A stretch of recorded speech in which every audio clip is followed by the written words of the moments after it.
Para personas inquietas, Capital Radio.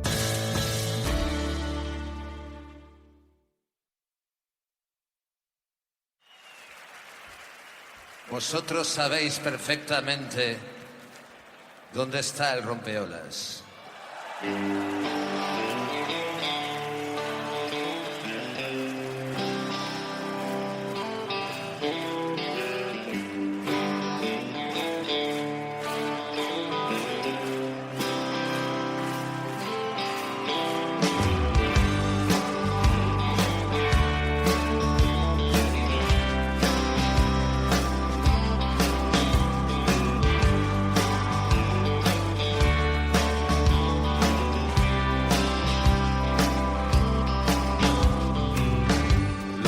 Martes, miércoles, mirando hacia el mar.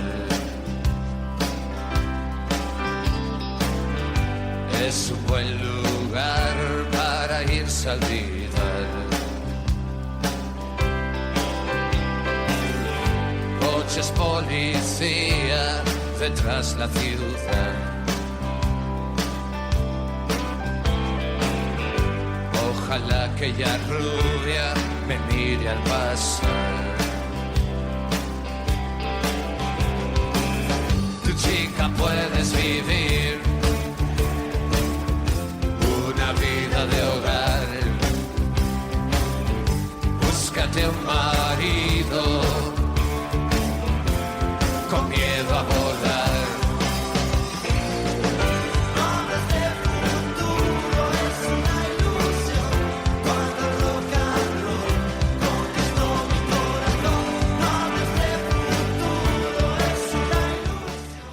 ¿Qué tal? Saludos. Dice Jorge Dresle que a veces hay que perderse para encontrarse en otro lugar. ¿Qué tal? Saludos cordiales. Bienvenidos a una semana más a El Rompeolas.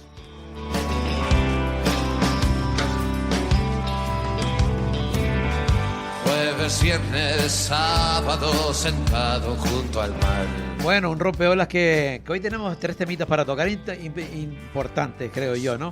¿Se acuerdan que la semana pasada estábamos hablando con Vladimiro Rodríguez y hacíamos una pequeña entrada de lo que para hablar justamente de la transición democrática en Canarias?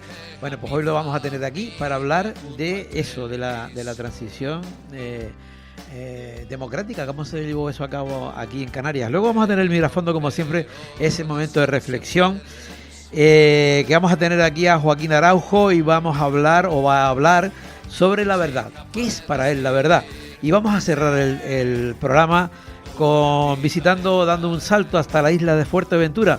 Vamos a hablar con Gerardo Mesa Noda, expresidente del Cabildo de Fuerteventura, senador, presidente de la Cruz Roja, en fin. Vamos a hablar con él de un tema que estas semanas, estos días pasados, se celebraba 50 años de un acto, tremendo, ¿no? Lo hemos titulado Guisgay, 50 años del terror legionario. Esos 3 temitas aquí en El Rompeolas.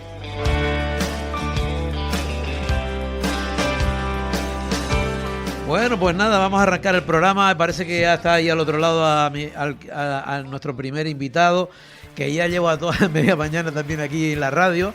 Él es Vladimiro Rodríguez, es doctor en geografía, en fin, ¿quién no conoce a Vladimiro Rodríguez? Vladimiro, buenos días. Sí, señor, buenos días. ¿Cómo estás? Digo que llevas media mañana en la 10 Radio.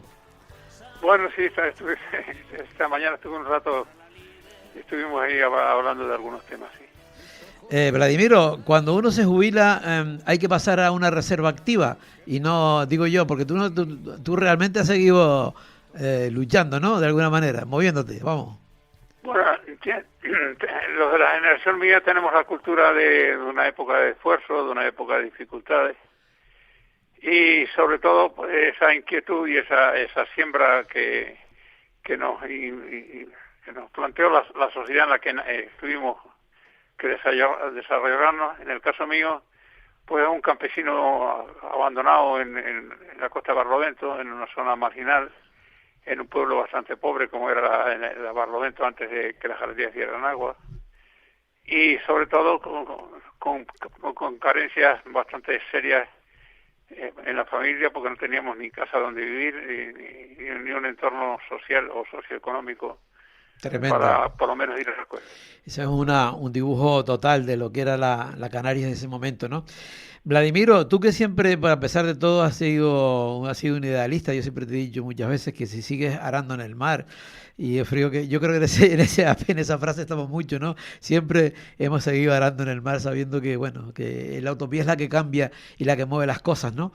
Pero mira, Vladimiro, háblame, cuéntanos un poco el tema de la transición, cómo era en ese momento. Hay mucha gente que nos sigue en nuestro programa, gente joven, gente que no sabía o que de alguna manera ahora están intoxicados con justamente con lo contrario en lo que de la auténtica realidad de lo que pasó, ¿no? Cuéntanos, ¿cómo era esa época aquí? Tú ahora estabas diciendo lo de tu familia, cómo era tu historia, ¿no? Pero ¿cómo era? Bueno, la transición fue un periodo económico y social y político bastante complicado, porque el mundo de Franco y el mundo de lo que fue la guerra civil había dejado grandes traumas en la sociedad, y los que estuvieron en el mundo de los perdedores, o de los que yo creo que fueron perdedores, todo el mundo fue perdedor, pero hubo un sector que lo pasó peor, y no fue solo en el plano económico, sino en todos los planos, y vivía uno escondiéndose. Es decir, que hasta mi nombre, mi padre me pone este nombre en un momento determinado, porque supongo que el cura, bien porque no conocíamos mucho, o bien porque, es decir, en esa época había que poner hasta los nombres de santos o los nombres relacionados con Franco.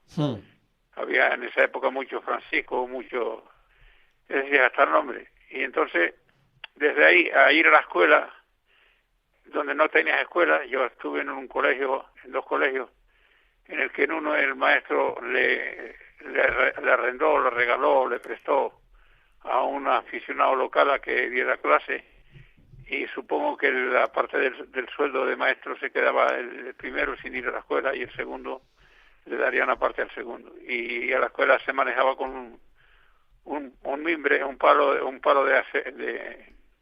mimbrero, y nos manejaban 50 muchachos en un colegio en la Cuesta, prácticamente con unas condiciones de disciplina de mando. Tú dices el nombre porque tu padre de alguna manera era de izquierda. ¿Por qué te puso Vladimiro? Vladimiro no era un nombre habitual. Hombre, en la época. El nombre de Vladimiro es que aquí hubo una época, mi hijo que tiene ahora 40 y pico de años, y que se llama Iván, le pusimos el nombre de Iván. No sé, creo que las tías propusieron el nombre de Iván. Y cuando fui a apuntarlo aquí en la Laguna no lo recogieron, porque decían que era un nombre ruso. Si le vas a decir que vas a poner el nombre de Vladimiro y que lo asocian con Vladimir Ilich, pues eso está interesante. En el año 42, es decir, que con 40 años, 40 y algo que tiene tu hijo, ibas a ponerlo Iván no, tuve que bajarla y lo inscribí en Santa Cruz, porque aquí me decían que no, que era un nombre ruso. Tremendo. Es decir, que desde el control pasaba desde la iglesia a todos los elementos que tenían poder. Claro. Vladimiro, tu parte... Habían robado el oro y lo habían llevado para Rusia, y que éramos unos cómplices de los ladrones que robaron el oro y que hicieron una guerra. Vladimiro, ¿cómo? Estamos en la cultura de que de los malos, de los que habían hecho daño a la sociedad, que la guerra la habían ganado los buenos, y los otros, los que no pensaban así, eran todos malos. Claro.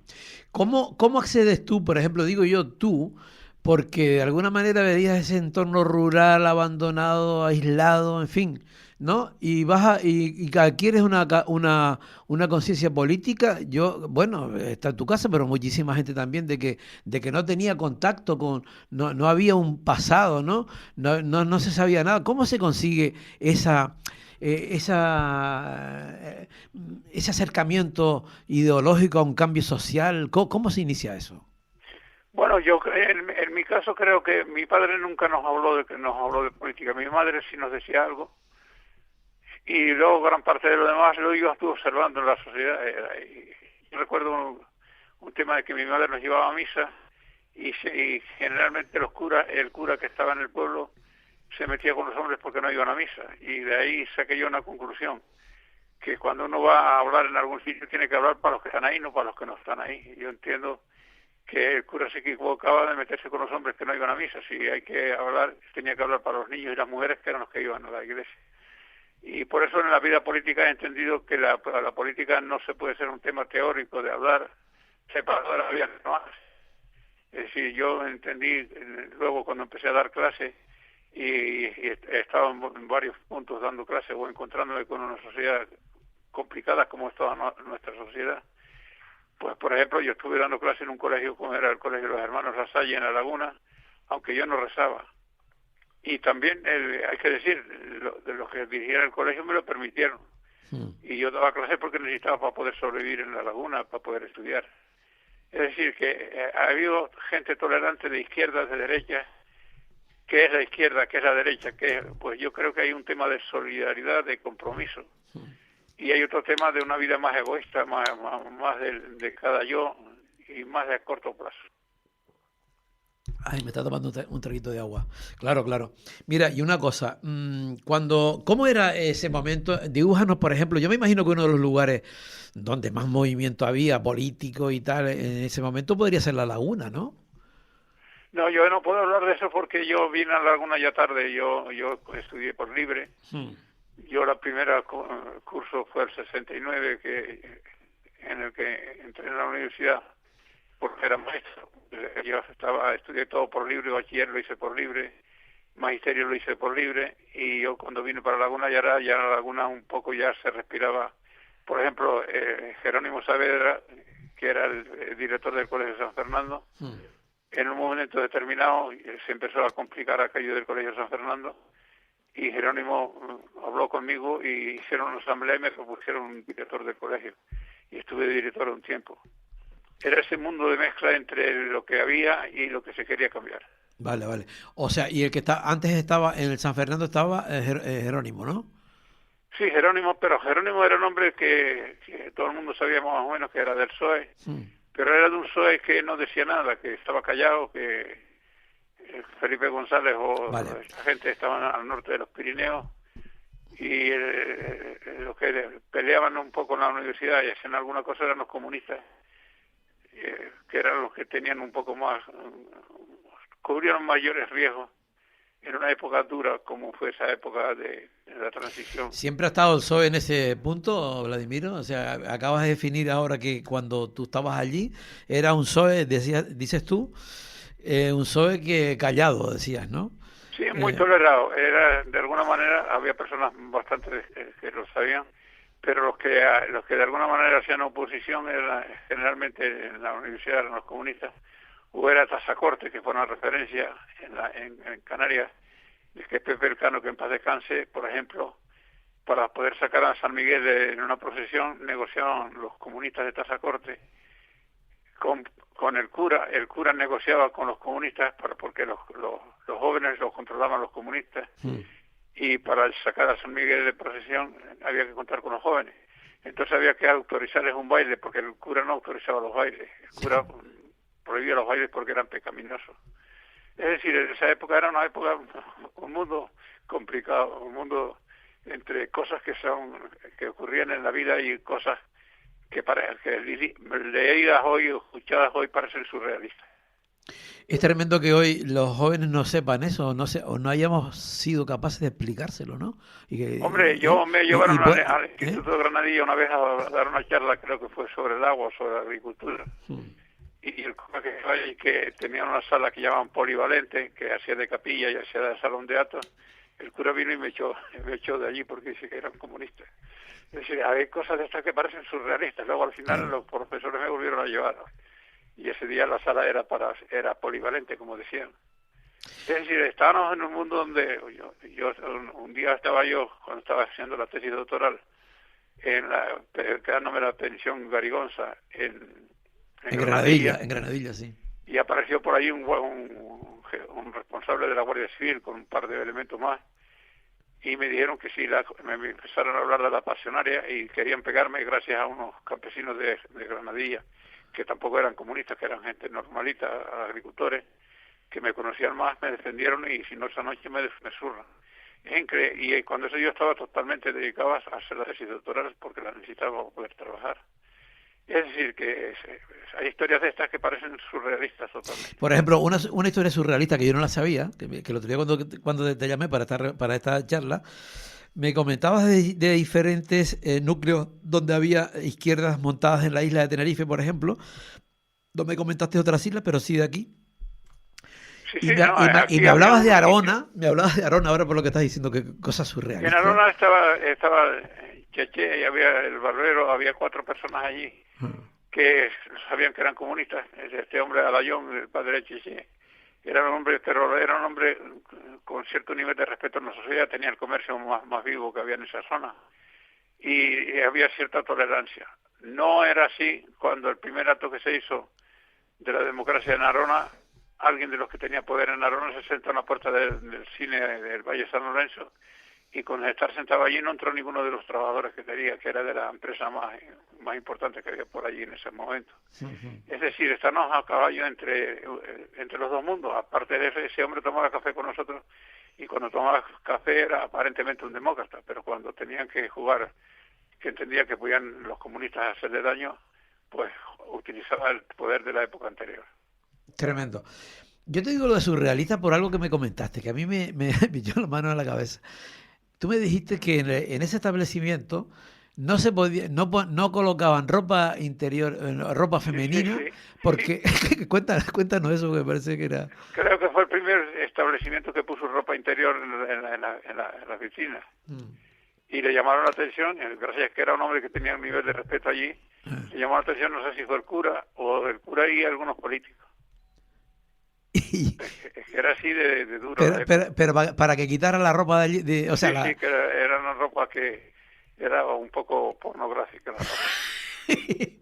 O sea, ni Irán, ¿no? Se pone uno a pensar ahora, dice tú, es que yo creo que hay historias por ahí que son increíbles. Increíbles, ¿no? Cosas de vivir en los pueblos escondiéndote. Por ejemplo, en España sabía que tenías una oportunidad en Agache un poco.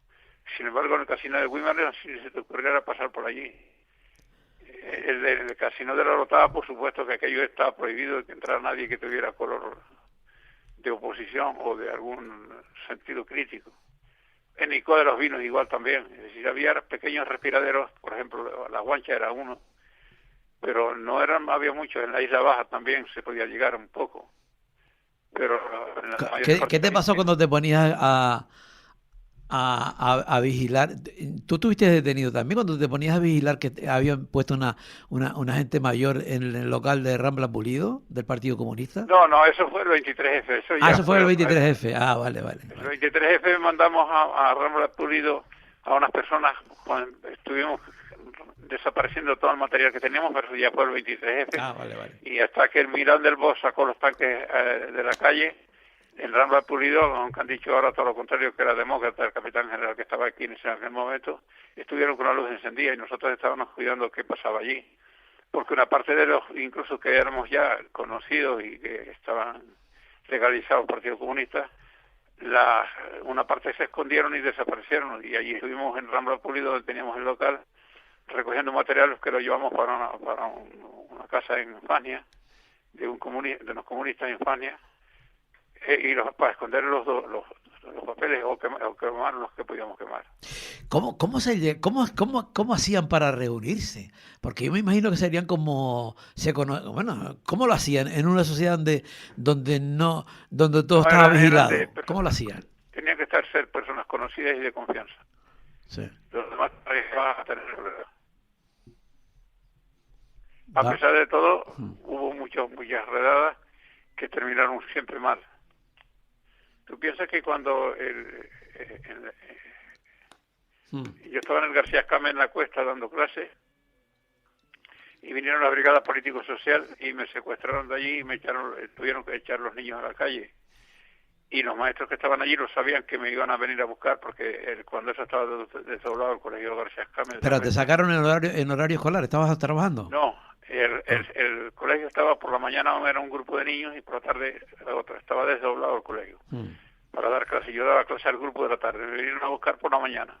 Pero lo lógico es que si habían sido amigos o gente demócrata, que eran maestros, que luego muchos de ellos los vi en cargos políticos, incluso del PSOE, pues vinieron por la mañana a buscarme y nadie me dijo nada. Y cuando me vinieron a buscar por la tarde, Yo le dije que, no, que esperaran a que diera la clase y que luego me llevaba.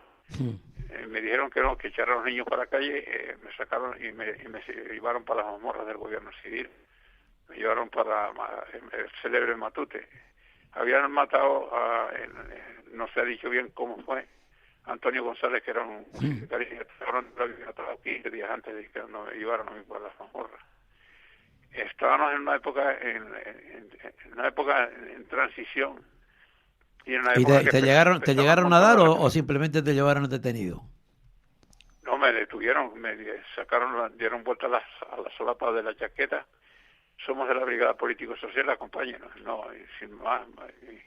Y me llevaron para las mazmorras que están abajo, bajo las escaleras del gobierno civil. Todavía las veces que he entrado allí me cambio de color. Tremendo. Mira, Vladimiro, el tiempo pasó, ha avanzado. No tengo más tiempo, me gustaría tener mucho más tiempo para hablar contigo, pero sí quiero hacerte una pregunta para mí importante, ¿no? Bueno, yo creo que es importante, ¿no? Es decir, cuando la izquierda fue modificando, fue haciendo, adaptándose a los diferentes movimientos, situaciones y años y demás, ¿no? Hay un momento clave en el que Icán, que representaba a una parte de la izquierda comunista o de la izquierda, se introduce dentro del conglomerado de Coalición Canaria. Ese momento, Vladimiro, ¿qué significó para la izquierda? ¿Significó qué significó realmente? ¿Qué piensas tú que significó aquel paso y cómo se evolucionó después o se involucionó? No lo sé. Hombre, había dos aspectos. Uno es el aspecto teórico de la izquierda, de la derecha, el aspecto del que hablamos, y el otro es el aspecto de cuando convives, cuando te acercas a la realidad, cuando gestionas las cosas. Yo soy de los que pudo vivir o vivió de lleno ese tema. Por ejemplo, cuando yo entré en el Cabildo, que entré por Icán, o por ICU, no sé cómo fue, yo había perdido, me había presentado a todas las elecciones y en todas había perdido, había estado presentado candidatos por La Palma, por aquí, por Tenerife. Como Partido Comunista teníamos unas dificultades enormes para comunicar. Había una leyenda con fundamento y otra parte que no tenía ningún fundamento. La leyenda de cómo había hecho la Unión Soviética las cosas, o Stalin, o cómo en Cuba las supuestas reformas agrarias y lo que había hecho la Revolución Cubana. Esos temas eran una losa pesada sobre nosotros. Y nosotros también éramos un poco sectarios, muy mirando para adentro. Y luego tampoco queremos nuevas organizaciones comunistas, llegar a ver aquí 3 o 4 partidos comunistas diferentes. Y cuando yo entré en el Cabildo, que entramos Melchor Núñez y yo, Adán, como un hombre que era un hombre abierto, era un demócrata, por lo menos era una persona demócrata, y era una persona preparada, me dijo de manera así dura, ¿y tú cuánto cuestas? Entonces, en esa época a ti te faltaba un voto para tener mayoría y estaba el PSOE y el PP por fuera. En ese momento, ¿cuál fue el planteamiento que hice yo? Pues más allá de contar con la organización a unos niveles bastante limitados de lo que teníamos de militantes, era plantear qué cosas íbamos a pedir para negociar, para hacer gestión con la derecha. Una vez que entraste ahí y vas viendo que esa derecha ni es una derecha pura, ni que había de todo tipo de gente, unos más comprometidos, unos mirando más de manera más egoísta, de tipo familia o de entorno, y otros con más compromiso social, que no había todo, y que por parte de la izquierda también había una izquierda muy teórica de echar discursos, y luego cuando le pedías que se sacrificara, que hiciera esfuerzo, ya era otra cosa.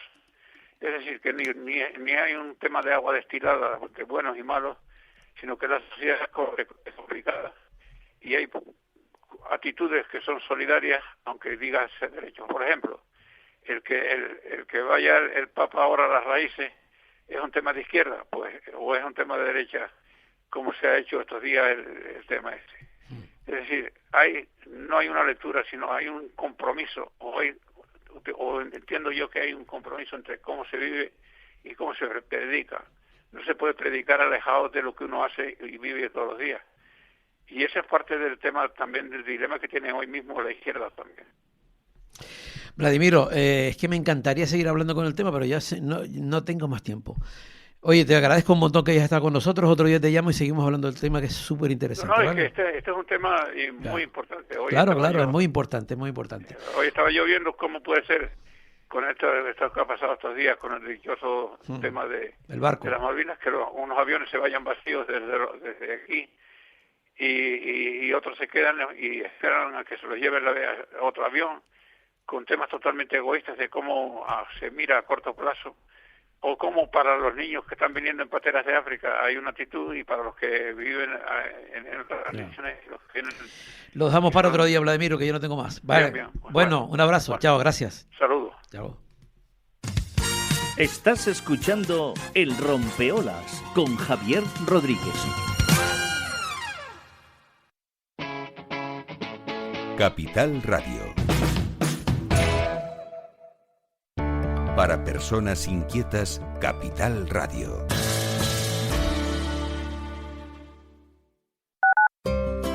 Ese olor a coche nuevo, esa primera carretera hacia donde tú quieras ir. Si estás pensando en cambiar de vehículo, en Caja 7 te ayudamos a arrancar. Fácil, cercano, sin rodeos. Tú eliges el destino. Nosotros te acompañamos en el camino. Más información en cajasiete.com/préstamo coche. La búsqueda del talento es un viaje hacia la voz propia. Una voz que grita lo que tantos tienen que decir. Entra en talentocanario.es y descubre lo que la diseñadora y tecnóloga Elena Corchero y el experto en inteligencia artificial David Masía nos han contado sobre el talento en el emprendimiento. Talento Canario, un movimiento para inspirar. Gobierno de Canarias. Islas Iguales.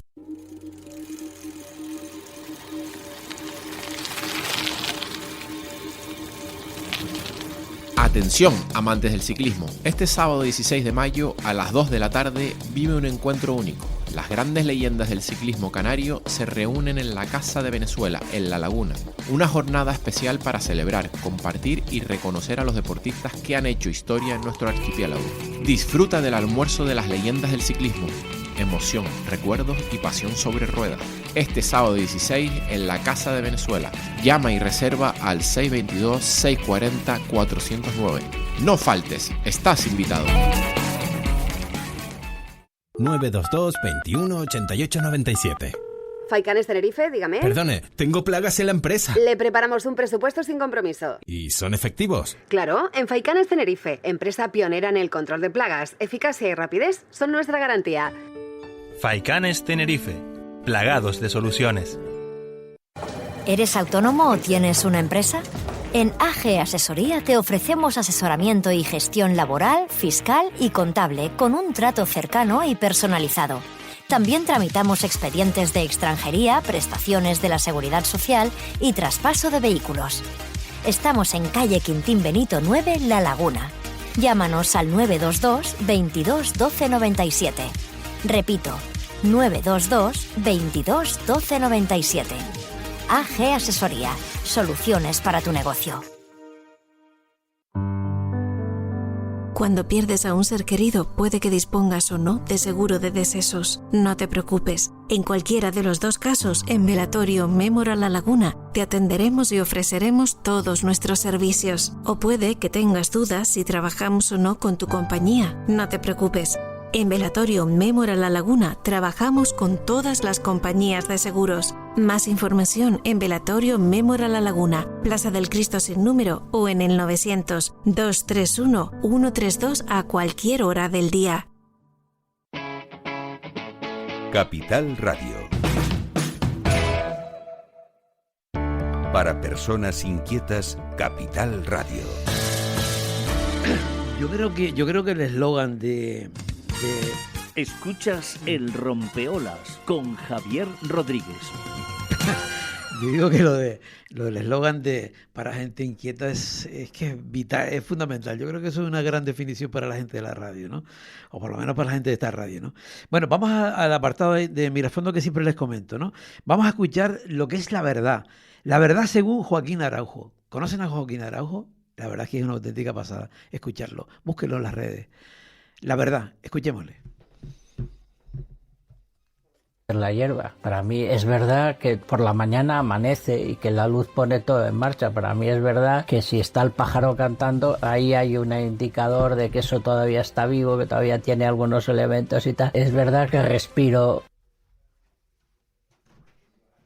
el alma de los árboles. Es verdad que caminar es lo que más te permite pensar, cosas así, ¿no? Pero claro, si para otros solo es verdad que lo importante es ir a un gran centro comercial y poder comprar muchas cosas, o lo que te cuentan las pantallas, sea del tipo que sea y lo grandes que sean, pues claro, estamos perdidos. El proceso que estamos viviendo es que lo real es menos verdad que lo virtual, que la sustitución de lo real o la captura y domesticación de lo real.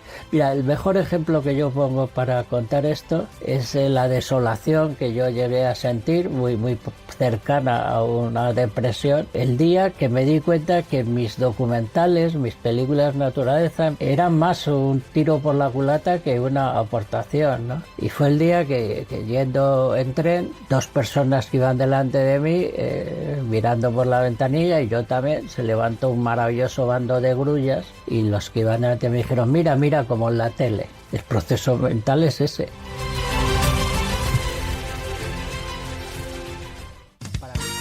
Escuchas El Rompeolas con Javier Rodríguez. Bueno, pues muy bien, entramos en la parte final del programa y nos vamos a dar un salto hasta la isla de Fuerteventura. Ahí está Gerardo Mesanoda. Gerardo Mesanoda es una figura increíble en el mundo, desde el mundo social y político de las islas desde siempre, y fundamentalmente en Fuerteventura. Él ha sido senador, presidente del Cabildo y presidente también de la Cruz Roja. Vamos a hablar con él un tema que ahora se cumplen 50 años de un asesinato horroroso y sobre todo de una presencia en la isla, tristemente, que yo creo que se recuerda fatal, ¿no? Vamos a hablar de un asesinato de Pablo Espinel, que bueno, ahora nos lo comentará Gerardo, en una introducción un poco de cosas que ocurrieron mientras estuvo la Legión en la isla de Fuerteventura. Vamos a hablarlo. Gerardo, buenos días. Hola, buenos días. Buenos días. La verdad es que hace 50 años, Gerardo, que el otro día te escuchaba en alguna radio, que habían hecho algunos actos conmemorativos del tema. Y bueno, hay que un poco pensar con la moviola hacia atrás y ver cómo era la isla de Fuerteventura, o cómo era Puerto del Rosario, y cómo era Guisguey, que es ese núcleo donde ocurrió todo, ¿no? ¿Cómo era Puerto del Rosario en aquella época? Bueno, en aquella época Puerto Rosario era una ciudad tranquila, donde la gente pues vivía en paz, sin problemas, sin sobresaltos. Todo el mundo pues no nos preocupábamos mucho de seguridades ni de nada, porque casi las puertas de las casas estaban con las llaves puestas o con una aldabita para entrar. Los coches los aparcábamos y dejábamos la llave en el coche, no había ningún problema. Mucha gente de Fuerteventura, cuando los peninsulares se iban a Alemania, o los de las islas occidentales se iban a Venezuela a buscar una vida mejor, se fueron aquí al lado, al Sáhara, apenas 100 kilómetros de distancia de Fuerteventura. Y bueno, entonces era una isla pues tranquila, la verdad. Ese dato es muy importante, Gerardo. Es decir, que mientras toda la gente, la inmensa mayoría, emigraba a lo mejor a otros lugares, ahí la presencia y el roce de Fuerteventura, de los majoreros, era con el Sáhara. Eso es muy importante, en los lazos que luego siempre han tenido, ¿no? Sí, es que no solamente por la isla, sino desde antes ya los pescadores iban a pescar a la costa sahariana. Sí. Había un viejo proverbio que decía que de Fuerteventura a Berbería se va y se viene en un día, cuando los barcos eran de vela, por la cercanía que tenían y el contacto con los saharauis, contacto de los pescadores con los saharauis, y mucho más cuando muchos trabajadores se fueron al Sahara a buscarse la vida. en Fobucra y en otros negocios, en Sidi Ifni, en Dakhla, en fin, en toda la costa esta que era una provincia. No hay que olvidar que el Sahara era una provincia española y que los saharauis tenían su carnet de identidad español. Qué tremendo lo que se le ha hecho, ¿no? Tremendo. Mira, Gerardo, ¿qué población podía tener, por tener una idea, Guiguey, que es donde ocurrió aquello, y lo que era Puerto Cabras o Puerto Rosario? Antes de que llegara la Legión, ¿qué población podía tener? O sea, más o menos. Puerto Rosario podía tener de 8 a 10.000 habitantes y Guiguey era un pequeño barrio agrícola de, pues yo qué te puedo decir, 100 habitantes o más o menos esa cantidad, sí, si es que llegaba. Y de repente, ¿qué ocurre? Con esos entre 8 y 10.000 habitantes que vivían tranquilamente, como tú dices, con las llaves en la puerta por fuera y ahí no pasaba nada, ¿qué ocurre? Habría una invasión verde, digo, por los colores, ¿no? Por el uniforme. Sí, lo que ocurrió fue que cuando España abandonó el Sáhara, la Legión vino a Fuerteventura.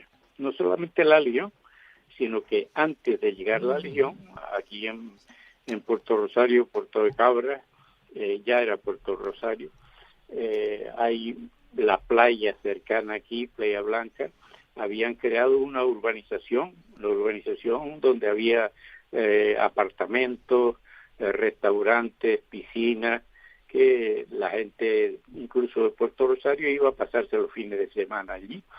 Y antes de que se anunció que venía la Legión, pues toda la prostitución y la droga que sigue a estos tipos de ejércitos, como ocurría en Roma con las legiones romanas, pues llegaron antes, compraron toda esa urbanización y se apoderaron creando un antro de corrupción, de droga ahí y de prostitución en el barrio más significativo de Puerto Rosario. Y bueno, entonces para una población escasa como era entonces, llegaron aquí de 5 a 6.000 personas uniformadas, acostumbradas a estar en el Sáhara, como decían ellos, con carta blanca, es decir, que para su actuación muchas veces no requería ni el permiso de la superioridad para actuar en caso de cualquier problema allí. Y en el tercio, en la Legión, hay que constatar también que estaba formado por muchísimas personas seleccionadas, escogidas entre los soldados del ejército y aquellos que querían más aventura, más acción, incluso extranjeros, pues se alistaban a la Legión, que en un principio la Legión se formó con gente de las cárceles y todo esto, que no tenían delitos de sangre, se alistaban a la Legión y les perdonaban los años de cárcel que le faltaban. Y cuando entraban a la Legión no les preguntaba, no les decía que mostraran papeles que los identificara, sino contar su nombre, los apuntaban y para adentro, ¿no? Y pues ese tipo de gente, ese tipo de ejército llegó aquí. Y esta gente que venía por acciones así, yo qué sé, violentas y eso, pues no compaginaba la quietud, la tranquilidad de Fuerteventura. Gerardo, es que me estás poniendo realmente, ¿no? Da la impresión de que de repente aparece casi que la mitad de la población, o sea, con esas características que no tienen absolutamente nada que ver con el entorno y con la idiosincrasia que tenía el majorero. Imposible, ¿no? Exactamente.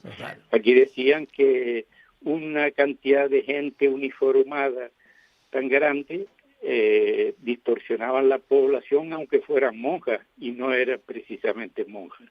Claro. Un caso concreto es que las primeras fiestas de Puerto Rosario se elegía la Miss Puerto Rosario por votación popular, y la orden del mando fue que eligieran la hija de un teniente de la ley, ¿no? Y claro, por votación popular, pues salió elegida. Bueno, la juventud del pueblo y toda la gente, pues se sublevó contra eso. Pero no solo ese problema, sino que sabiendo que estaba aquí un ejército tan grande, con profesionales que cobraban buenos sueldos, vinieron muchos feriantes a esa fiesta, la fiesta del Rosario.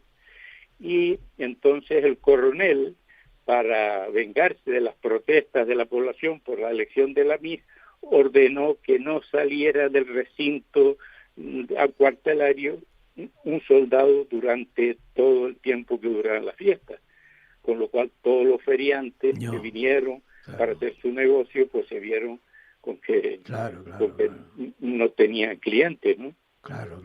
Y Tremendo. Distorsiones de estas se producían. ¿Y la población? ¿Cómo era la población? Porque evidentemente yo me imagino que la población estaría, imposible de poder vivir en esas circunstancias, ¿no?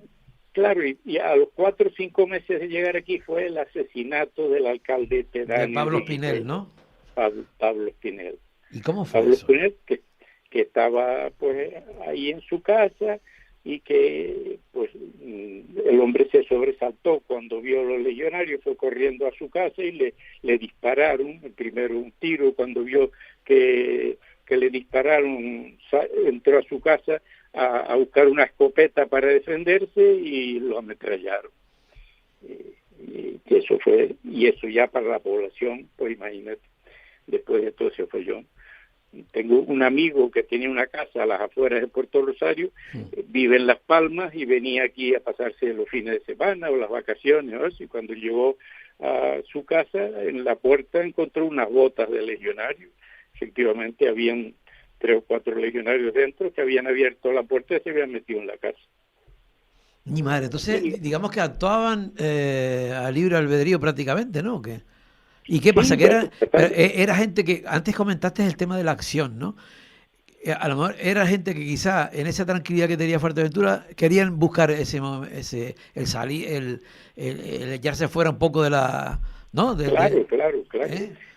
A mí llegaron a mi casa por la noche un señor con una furgoneta diciéndome que tenía dentro a 3 legionarios que querían fugarse y no sabían cómo, a ver si yo les podía ayudar.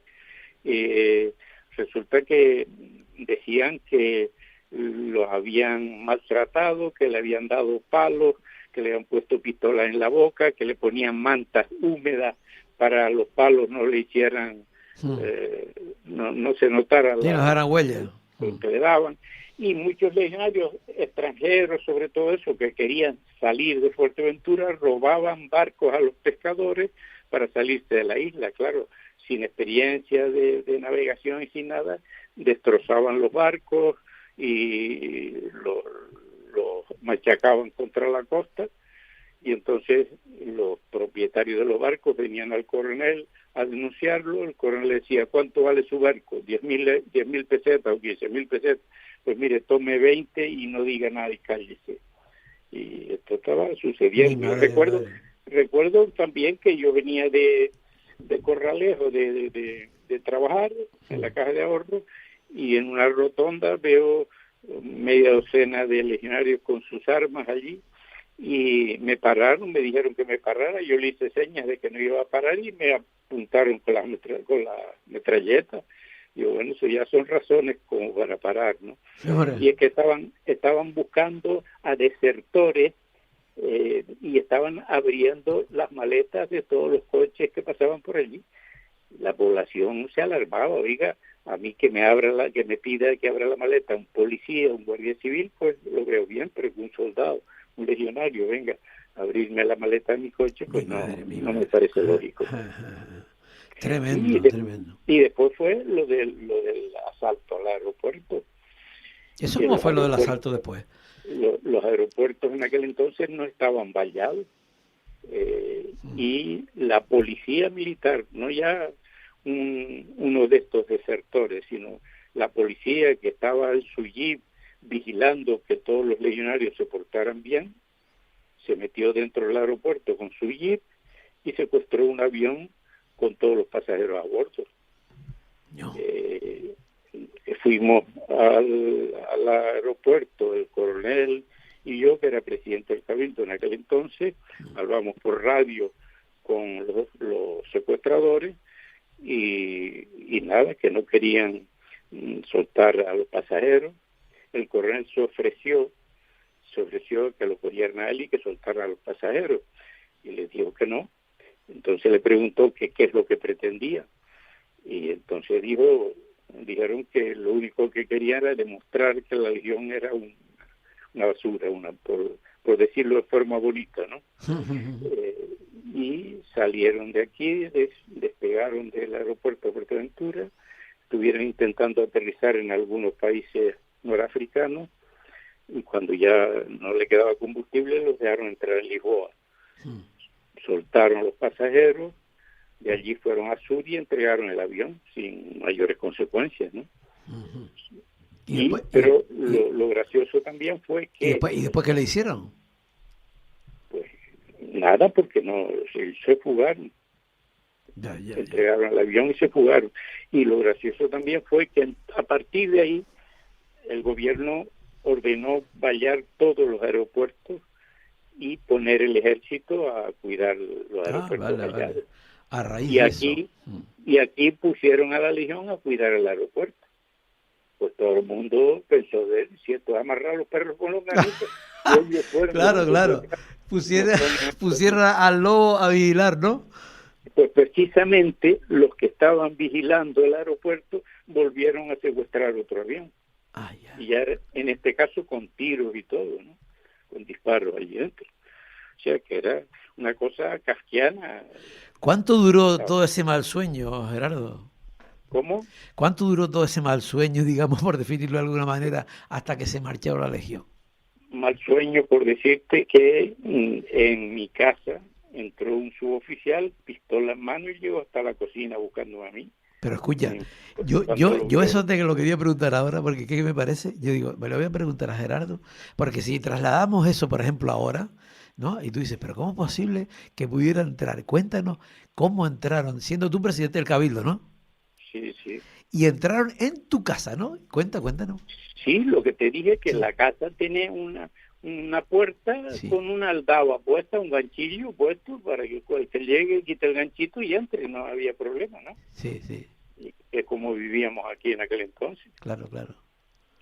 Y entonces entraron, ¿y estabas tú allí presente o cómo fue el tema? No estaba yo, por suerte no estaba yo. Llegó hasta la cocina donde estaba mi mujer, que se quedó desalada. Ay, mi madre. Sí. Y pistola en mano, que es lo que... Ay, mi madre. ¿Cuántos años estuvo? Sí. ¿Cuánto tiempo estuvo la Legión en Fuerteventura? Pues estuvo hasta los años, desde el 75, diciembre del 75 me parece que llegó, hasta el 90 y pico. Mi madre. Transformó todo. ¿Qué significó cuando se marcharon? Escucha, Gerardo, hubo muchos movimientos de la población para que se marcharan, ¿no? ¿Tú encabezaste, estabas en esa lucha? Realmente hubo un cambio al final. Al final todo esto, toda la presión de la gente, incluso yo pedí una entrevista con el rey cuando estuvo por aquí solicitando que la disolución, el asesinato del matrimonio Dodel en Andía, tiraron entre un pozo a otro señor. O sea, hubo... Porque estamos hablando de más casos, no solamente el de Pablo Espinel, ¿no? Sí, claro que sí. Por eso digo que hubo una cantidad de atropellos y de cosas, y las protestas de la gente, y a nivel de nacional, las protestas que habían, pues fueron cambiando la Legión, fueron no admitiendo extranjeros, y modificándose todo, y fue adaptándose la Legión casi a como un ejército normal. Ya cuando se fueron, pues no era gran problema aquí, ¿sabes? Ya no era ese perfil del legionario primero, ¿no? Sí, es como si llegaran los bárbaros a un sitio y después poco a poco se fuera dulcificando la cosa y haciéndose una población. Claro. Pero ese movimiento al final, o sea, la gente de Fuerteventura se movilizó, se movió porque me imagino, ¿no? ¿Cómo llega el momento que la retiran de la isla? Date cuenta también que Fuerteventura es una isla especial, una isla poco poblada, que ha tenido un desarrollo turístico grande. Date cuenta que en aquel entonces podían haber aquí, pues yo recuerdo, lo que recuerdo yo del censo de votantes, que eran unos 24 o 25 mil personas. Y por ejemplo ahora hay unos 130.000 habitantes. O sea, entonces la mayoría, o sea, muchísima gente que estaba aquí en Fuerteventura ni había nacido ni había sufrido los problemas que tuvo la Legión, que causó la Legión aquí, que no conocían la historia de Fuerteventura ni los problemas que hubo en aquel entonces, ¿no? Qué tremendo. Fue la Legión y casi nadie no lo notó, porque vino aquí otro cuerpo de ejército que no era la Legión y que ya estaba dulcificado. Gerardo, y no está además, no sé, yo creo puede ser la isla más militarizada, y con esto acabamos, porque ya no tengo más tiempo. Fuerteventura puede ser de las islas más militarizadas que hay, de las Canarias. Hombre, teniendo en cuenta que hay un campo de tiro de 6 millones de metros cuadrados, que también ha causado problemas porque han ido a disparar hacia el campo de tiro desde un barco y las bombas han salido fuera del recinto del campo de tiro a zonas pobladas, ¿no? Pues eso si considera esta militarización, pero no creo que soldados en sí haya más que en cualquier otra isla. Ya.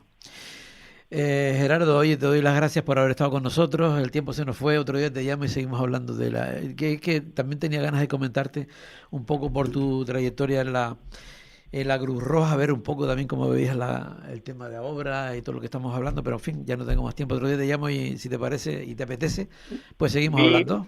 Bien las notas que Vladimiro va a estar por ahí, le da un abrazo de mi parte. Sí, estuvo antes, justamente fue te precedió a ti, sí. No sabía. Bueno, y ahora lo llamo y se lo digo. Sí. Bueno. Que estamos hablando justamente de toda esa etapa, de cómo, en fin, poniendo sobre la mesa para que la gente un poco recordar, ¿no? Recordar a quién lo vivió y que aprendan los que no tuvieron esa oportunidad, ¿no? Ya. Pues nada, un abrazo, hasta siempre, gracias. Bueno, otro, hasta luego. Chao. Bueno, pues nada, hemos llegado al final del Rompeolas. Tendremos que esperar otra semanita para estar disfrutando aquí con el programa. Bueno, que les digo que eso, esperamos 7 días, volvemos con una nueva edición de este programa, porque aquí, como siempre les digo, en el Rompeolas aún se huele el sol. Chao. Estás escuchando El Rompeolas con Javier Rodríguez.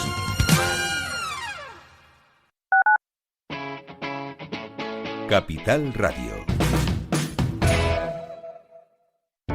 Para personas inquietas, Capital Radio.